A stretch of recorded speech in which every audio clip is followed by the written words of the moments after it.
The appeal of coaching, for me, it's the ability to take a player and help them develop their potential.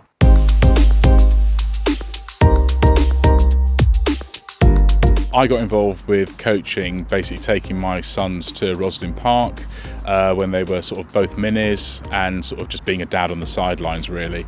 I was just fortunate enough to actually sort of have time to spend with them as a dad with his sons, but also it was something that I found it was really, interesting to do.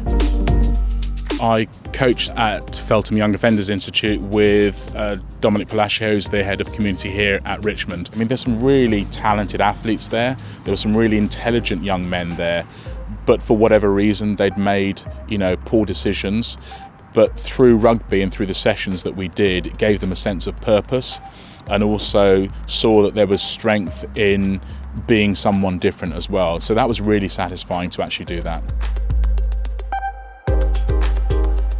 I think it's a really privileged opportunity to work at a club like Richmond, especially with the women's section here. There are a lot of great players that have been here for a few seasons. There's a lot of good experience already in the club, but also a very exciting aspect is the young talent that I've got here as well. For me, I think a good coach is someone that is willing to create an environment, the best environment for their players to grow. It's the ability to take what's in here and what's in here, hopefully translate that to, in a way, in an environment where the players understand that and endorse it and want to actually sort of like live it, and then see that translate into success on the pitch. Player engagement is pretty key.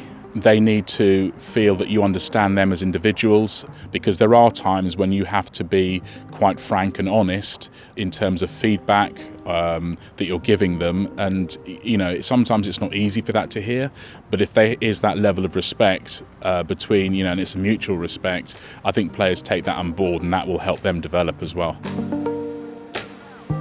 There are times when, as a coach, I think you really need to just observe, and you can say more by speaking less.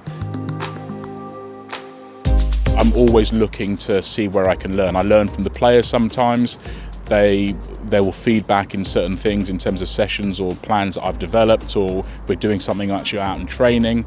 And I'll also learn from other coaches, those that I worked with along the way, whether all the way from Roslyn Park. I was really fortunate to be working on the women's performance side at Harlequins with Gary Street, World Cup winning coach, and Karen Finley.